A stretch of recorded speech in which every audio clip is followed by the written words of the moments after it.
Hi guys, நான் உங்க ஆக்னேஷ் பேசுறேன். இன்னைக்கு என்ன பார்க்க போறோம் பாத்தீங்கன்னா Y91 Y93 Y95 இந்த மூணுத்துலயே பாத்தீங்கன்னா நம்ம FRP இல்ல பேட்டர்ன் லாக் அந்த மாதிரி எடுக்கும்போது நம்ம இன்ஜினியர் மோட் கண்டிப்பா யூஸ் பண்ணுவோம். பாத்தீங்கன்னா ஃபோன் நார்மல் மோடுக்கு வந்துரும். பட் பாத்தீங்கன்னா இது மட்டும் போகவே போகாது. இது என்னதான் பண்ணாலும் போகாது. சம்டைம்ஸ் இதுக்கு என்ன பண்ணணும்னா செட்டிங்ஸ்க்குள்ள போங்க.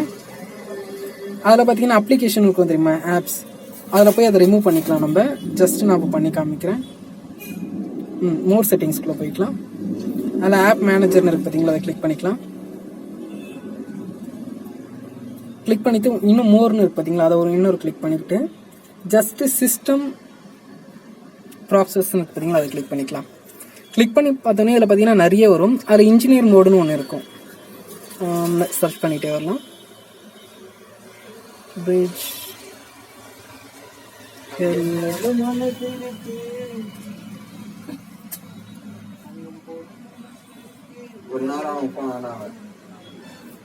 இதில் பார்த்தீங்கன்னா இன்ஜினியர் மோடு இருக்கு பார்த்தீங்கன்னா, அதை கிளிக் பண்ணிக்கலாம். கிளிக் பண்ணிட்டு இதில் ஃபோர்ஸ் ஸ்டாப் பண்ணிக்கலாம். ஃபோர்ஸ் ஸ்டாப் பண்ணே அது போயிடும். பட் இந்த மாடலில் வந்து ஃபோர்ஸ் ஸ்டாப் பண்ணால் போகாது. ஸோ இந்த மாடலில் எப்படின்னா ஜஸ்ட் பேக் வந்துக்கிறேன். இதற்கு திரும்ப இதை லாங் ப்ரெஸ் பண்ணுங்க. கொஞ்ச நேரம் லாங் ப்ரெஸ் பண்ணியிருந்தேனே அதுவே காமிக்கும். பார்த்தீங்கன்னா இந்த close floating windows and ADB debug போர்ட்னு கேட்குது. ஜஸ்ட் என்ன பண்ணலாம்னா ஓகேன்னு கொடுத்துக்கலாம். ஓகேன்னு கொடுத்தீங்கன்னா பார்த்தீங்கன்னா அது க்ளோஸ் ஆகிடும். ஸோ இனிமேல் நம்மளுக்கு ப்ராப்ளம் வராது. ஜஸ்ட் நான் இப்போ திருப்பி ஆன் பண்ணுறேன், பேட்டர்ன் போடுறேன். இப்போ பார்த்தீங்கன்னா அது போயிடுச்சு.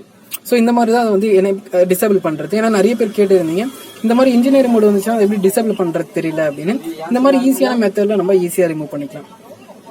இந்த வீடியோ உங்களுக்கு பிடிச்சிருந்தா லைக் பண்ணிக்கோங்க, பிடிக்கலன்னா டிஸ்லைக் பண்ணிக்கோங்க. ரொம்ப பிடிச்சிருந்தா சப்ஸ்கிரைப் பண்ணுங்கள். தேங்க்ஸ் ஃபார் வாட்சிங்.